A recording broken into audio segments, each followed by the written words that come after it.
साथियों नमस्कार। हमारे चैनल में आपका स्वागत है। मैं हूं रामचंद्र मौर्य। इंडिया गठबंधन की 4 बैठक हो चुकी है।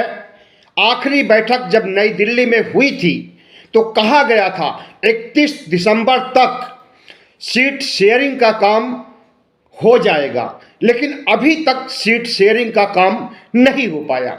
6 जनवरी हो गई और अभी तक चुनाव प्रचार कार्य या बूथ लेवल मैनेजमेंट कुछ भी नहीं हो पाया इंडिया गठबंधन में, जबकि भारतीय जनता पार्टी बहुत तेजी से अपने चुनाव तैयारी को अंजाम दे रही है। और यहां तक सुनने में आ रहा है कि भारतीय जनता पार्टी 2024 के लोकसभा चुनाव को अप्रैल मई में न करा करके बल्कि फरवरी और मार्च में कराने जा रही है। 22 जनवरी को राम मंदिर का उद्घाटन होगा, मूर्तियों की प्राण प्रतिष्ठा होगी और उसके बाद चुनावी प्रक्रिया, चुनावी मूड में भारतीय जनता पार्टी आ जाएगी। इंडिया गठबंधन को समय ही नहीं देगी चुनाव प्रचार करने के लिए। जल्दी चुनाव कार्य करने की 2 वजह है। एक पहली और बड़ी वजह कि इंडिया गठबंधन जिस तरह से सुस्त बैठा हुआ है और अपनी चुनाव प्रचार यात्रा को शुरू नहीं कर सका है, और जिस तरह से सीट शेयरिंग में देरी हो रही है, इसका फायदा उठाया जाए और चुनाव जल्द कराया जाए, चुनाव प्रचार करने के लिए मौका ही न दिया जाए। और दूसरी वजह है कि राम मंदिर उद्घाटन, प्राण प्रतिष्ठा का उन्माद जिस ढंग से फैलाया जा रहा है, उसका पूरा का पूरा फायदा उठाया जाए। जैसे ही राम मंदिर का उद्घाटन हो और पूरे देश में जुलूस का माहौल हो और घर घर डोर टू डोर चुनाव प्रचार करने के लिए राम की मूर्तियों को लेकर के, रामचरितमानस, हनुमान चालीसा को लेकर के और चुनावी पम्पलेट लेकर के घर घर जाने की बात कह रही है भारतीय जनता पार्टी। तो देखना यह है कि भारतीय जनता पार्टी और एनडीए गठबंधन जितनी सक्रियता और मुस्तैदी से चुनाव कार्यों में लगा हुआ है और चुनावी रणनीति बना रहा है, उसके मुकाबले इंडिया गठबंधन बहुत पीछे है।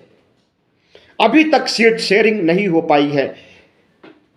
भोपाल में रैली की बात हुई थी मुंबई अधिवेशन के बाद, मुंबई बैठक के बाद, और उसे वहां के मुख्यमंत्री कमलनाथ ने रिजेक्ट कर दिया था। उसके बाद से कहीं भी रैली की कोई चर्चा सुनने में नहीं आई। और ये रैलियां कब से शुरू होंगी, साझा रैलियां, रोड शो और लोगों से जनसंपर्क कब शुरू होगा, अभी तक इसकी कोई रणनीति, कोई योजना सामने नहीं आई है। अलबत्ते इंडिया गठबंधन में घमासान जैसी स्थिति मची हुई है। कई ऐसे कद्दावर नेता हैं, गठबंधन के घटक दल हैं, जो ऐसी बयानबाजी कर रहे हैं, लगता है कि इंडिया गठबंधन को रसातल में ले जाने की सुपारी ले चुके हैं नरेंद्र मोदी से। पहला नाम आता है ममता बनर्जी का। राहुल गांधी जब ओबीसी जनगणना की बात उठाते हैं और पूरे देश में, खास करके उन राज्यों में जहां चुनाव प्रचार करने जा रहे थे, जहां पर अभी अभी चुनाव संपन्न हुए हैं, हार भी हुई है, जीत भी हुई है, उन राज्यों में जब ओबीसी जनगणना की मुद्दा उठा रहे थे तो ममता बनर्जी ओबीसी जनगणना की अवहेलना कर रही थी। ओबीसी जनगणना के बारे में उनके ख्यालात कुछ और हैं। एक ब्राह्मण मुख्यमंत्री हैं, महिला मुख्यमंत्री हैं, उनकी नज़र में ब्राह्मणों का वोट, सवर्णों का वोट ज़्यादा जरूरी होगा। शायद इसी वजह से ओबीसी जनगणना का विरोध कर रही। लेकिन राहुल गांधी अगर ओबीसी जनगणना को उठा लिए हैं और मल्लिकार्जुन खड़गे, नीतीश कुमार अखिलेश यादव, तमाम नेता इसका समर्थन कर रहे हैं, तो ममता बनर्जी की आवाज नक्कार खाने में तूती की आवाज ही साबित होगी। और ममता बनर्जी जिस तरह से सीट बंटवारे में अड़ंगा लगा रही है और कांग्रेस पार्टी को कभी 2 सीट देने की बात करती हैं, कभी 1 सीट बात करती हैं, आज तो सुनने में आया है कि 4 सीट देने की बात कर रही हैं और कांग्रेस 7 सीटें मांग रही है। कम्युनिस्ट पार्टियां हैं, उनको भी उनका जनाधार रहा है बहुत बड़ा और लगभग 30 साल से ज़्यादा वहाँ उनका राज रहा है। ममता दीदी से ज़्यादा समय तक कम्युनिस्ट मुख्यमंत्री रहे हैं और उनका शासन रहा है, तो उन्हें भी कुछ सीटें मिलनी चाहिए, लेकिन उन्हें सीटें देने के लिए ममता दीदी मना कर रही है। और जो ममता दीदी दिल्ली अधिवेशन में, दिल्ली बैठक में खड़गे साहब का समर्थन की थी, इंडिया का चेहरा बनाने की बात कही थी, प्रधानमंत्री पद का चेहरा बनाने की बात कही थी, अब उस बात से मुकरते हुए नजर आ रही है, क्योंकि इसका विरोध नीतीश कुमार ने किया, शरद पवार ने किया और छुपे तौर पर अखिलेश यादव ने भी किया। तो क्या इन अखिलेश यादव, शरद पवार, नीतीश कुमार को अपनी संभावनाएं दिख रही हैं कि वो इंडिया का चेहरा बनेंगे, वो इंडिया के अगर जीतती है तो प्रधानमंत्री बनेंगे? तो जाहिर है कि एक अनार 100 बीमार वाली कहावत लागू होने जा रही है और हर घटक दल अगर इंडिया गठबंधन का, इंडिया का चेहरा बनना चाहेगा, प्रधानमंत्री पद का चेहरा बनना चाहेगा, तो आपसी सिर फुटौवल होगी और उस सिर फुटौवल में नुकसान इंडिया गठबंधन का ही हो। आज जिस तरह से नीतीश और ममता दीदी में नहीं बनती है, दोनों कद्दावर नेता हैं और दोनों ने इंडिया को खड़ा करने में एक महती भूमिका निभाई है। इस बात से इनकार नहीं किया जा सकता कि जैसे ही ममता बनर्जी 2020 में बंगाल चुनाव को फतह की थी, प्रधानमंत्री नरेंद्र मोदी को हराई थी, उसके बाद ही वो दिल्ली आकर के और तमाम पार्टियों से एकजुट होने की बात की थी और कन्वीनर न होने के बावजूद कन्वीनर का काम कर रही थी। लेकिन थोड़े समय बाद ही उनके हौसले पस्त हो गए और उन्होंने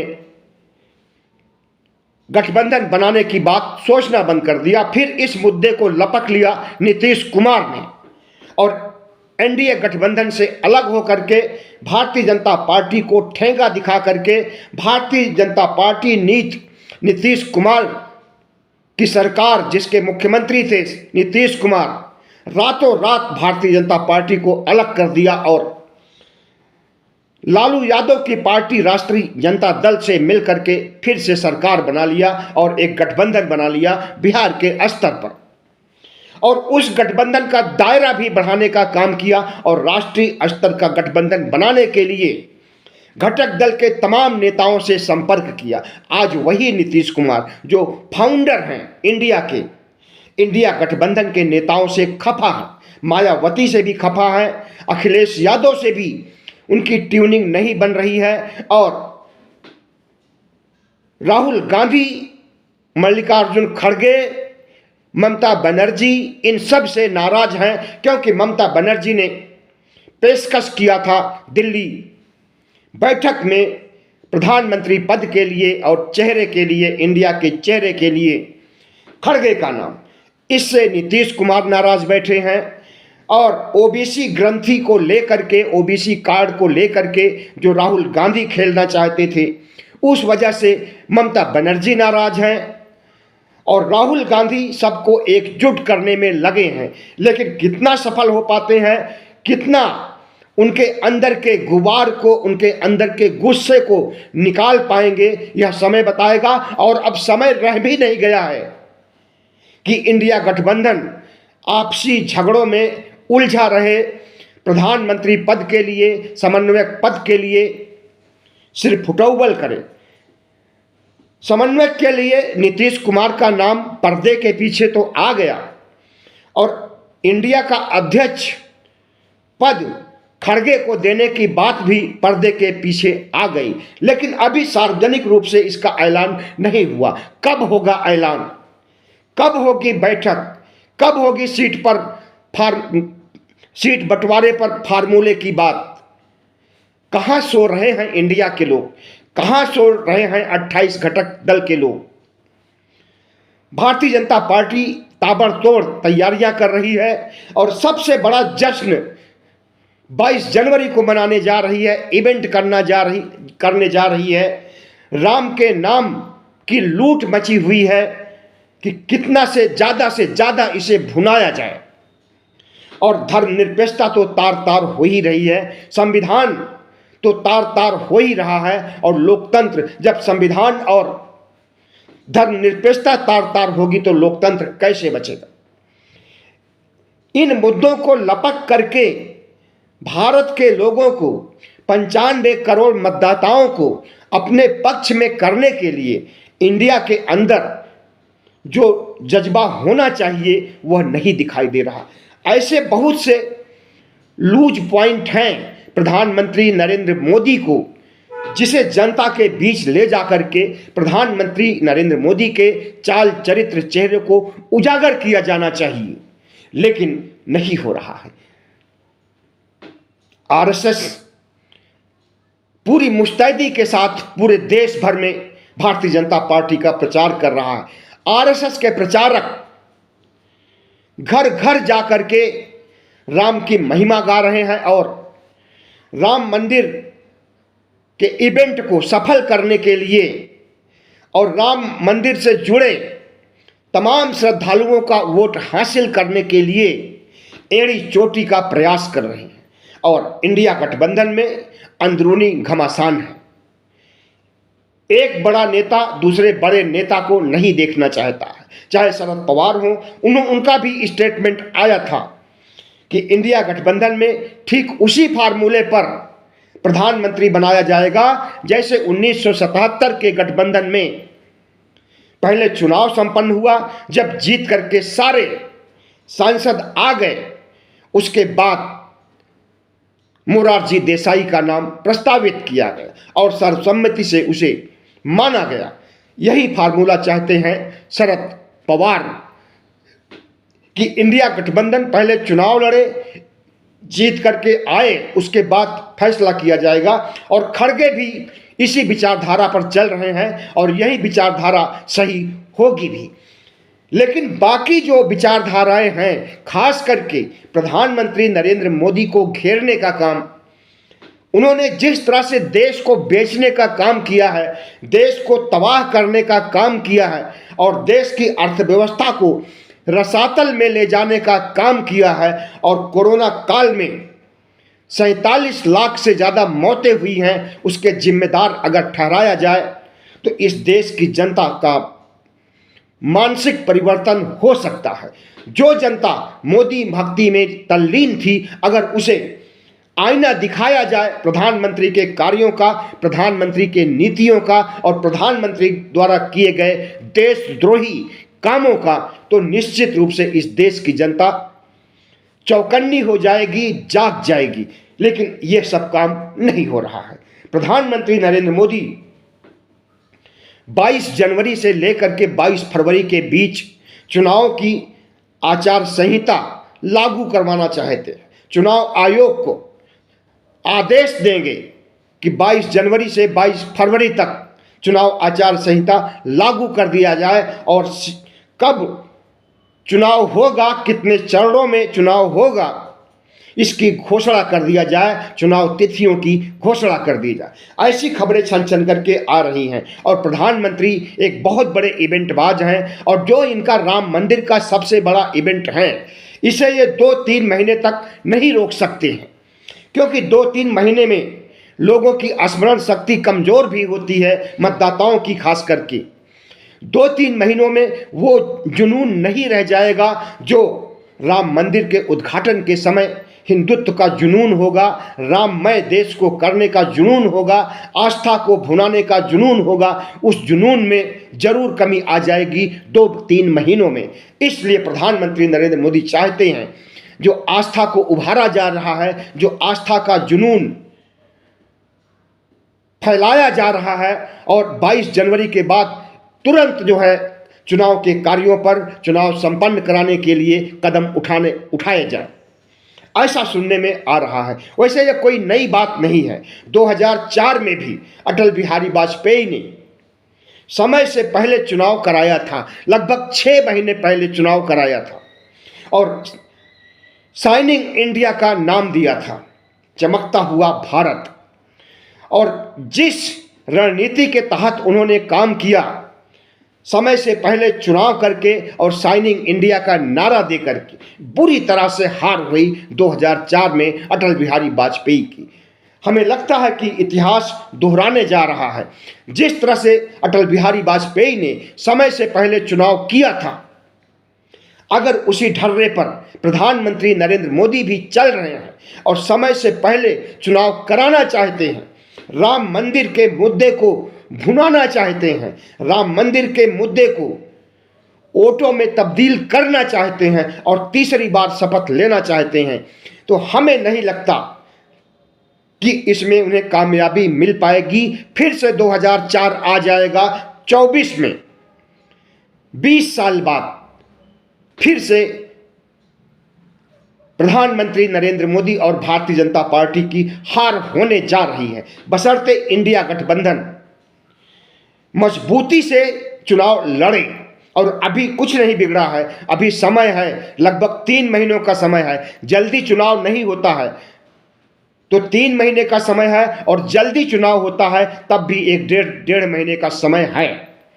और इस कालखंड में, इस समय में, इतने दिनों में अगर इंडिया गठबंधन चुनाव प्रचार कार्य शुरू कर दे और साझा रैलियां शुरू कर दे और नरेंद्र मोदी की बखिया उधेड़ना शुरू कर दे, तो 2004 दोहराया जा सकता है 2024 में। लेकिन देखने में जमीनी स्तर पर ऐसा कुछ भी नहीं आ रहा है।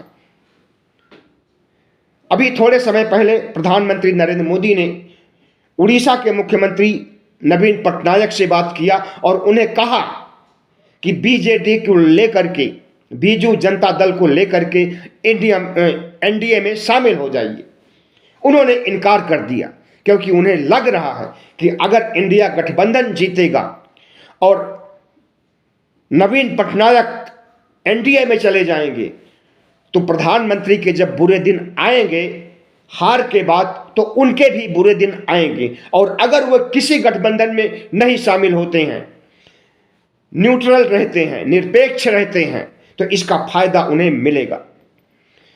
इसी तरह से मायावती भी पसोपेश की स्थिति में है और न तो एनडीए की तरफ जा रही है न इंडिया में आ रही है। लेकिन देखना यह है कि मायावती का वजूद, भले ही वो विधानसभा चुनाव में सिर्फ 1 सीट पाई हो, लेकिन फिर भी 12.88% वोट पाई है, लगभग 13% वोट बहुत होता है।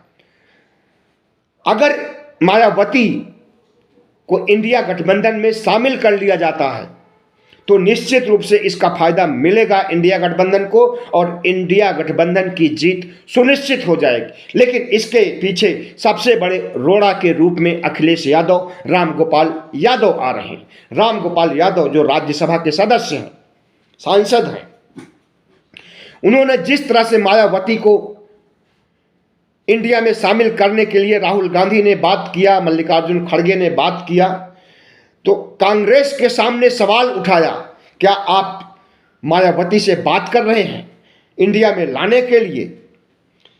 राहुल गांधी और खड़गे ने कहा बिल्कुल बात कर रहे हैं। इस पर रामगोपाल यादव नाराज हो गए और चचा की नाराजगी से अखिलेश यादव भी नाराज हो गए। तो ये नाराजगी कहाँ ले जाएगी, किस मुकाम पर ले जाएगी? क्या इंडिया गठबंधन को रसातल में डुबोने के लिए आमादा हो गए हैं अखिलेश यादव, ममता बनर्जी, नीतीश कुमार? हमें तो लगता है कि बगैर मायावती के आए उत्तर प्रदेश में मनचाही कामयाबी नहीं मिल सकती है, क्योंकि उत्तर प्रदेश में जितना बड़ा जनाधार भारतीय जनता पार्टी का है, उस जनाधार को खिसकाने में मायावती की बहुत बड़ी भूमिका हो सकती है। और मायावती आना भी चाहती हैं। कुछ समय पहले प्रेस कॉन्फ्रेंस करके उन्होंने अपनी इच्छा भी जाहिर कर दी है, लेकिन अखिलेश यादव जो रोड़ा बन रहे हैं, इनका तो यहाँ तक कहना है कि अगर मायावती आएंगी तो हम गठबंधन से हट जाएंगे। हम समझते हैं कि मल्लिकार्जुन खड़गे और नीतीश कुमार और राहुल गांधी को फैसला लेना चाहिए कि अखिलेश यादव को लेना जरूरी है या मायावती को लेना जरूरी है। हमारे ख्याल से मायावती को गठबंधन में लेना जरूरी है, क्योंकि अगर देखा जाए तो 2019 के चुनाव में जितना मत प्रतिशत लोकसभा के चुनाव में मायावती को मिला है, उतना अखिलेश यादव को नहीं मिला है। और मायावती के 10 सांसद हैं, अखिलेश यादव के 5 सांसद हैं। और दलितों में, पिछड़ी जातियों में, खास करके अति पिछड़ी जातियों में, मुसलमानों में जितनी पैठ मायावती की है, उतना अखिलेश यादव की नहीं है। अगर अखिलेश यादव नाराज होना चाहते हैं तो उन्हें गठबंधन से बाहर जाने दिया जाए, लेकिन मायावती को शामिल किया जाए। अंत में हम इतना जरूर कहना चाहेंगे कि इंडिया गठबंधन के 28 दलों से अनुरोध करना चाहेंगे या सलाह देना चाहेंगे कि अभी तक लगभग 6 महीने से जो गतिविधियां आपकी रही हैं, चुनाव के पहले तक वो गतिविधियां सही थी। 3 बैठकें हुई थी चुनाव के पहले, वहां तक तो गठबंधन सही दिशा में जा रहा था, लेकिन अब गठबंधन गलत दिशा में जा रहा है। और सबसे पहले आपसी संघर्ष को, आपसी मतभेद को, आपसी घमासान को शांत किया जाए और दूसरे रणनीति बनाई जाए चुनाव प्रचार करने की और प्रधानमंत्री नरेंद्र मोदी को घेरने की, और सबसे कमजोर नब्ज प्रधानमंत्री नरेंद्र मोदी की पकड़ी जाए और उस पर काम किया जाए। और इनके जो इवेंट होने जा रहा है 22 जनवरी को, इसकी काट के लिए कोई ऐसा मुद्दा उठाया जाए जिससे कि इनका राम मंदिर का मुद्दा ध्वस्त हो जाए। बहुत बहुत धन्यवाद। हमारे चैनल को सब्सक्राइब कीजिएगा, लाइक कीजिएगा और शेयर कीजिएगा।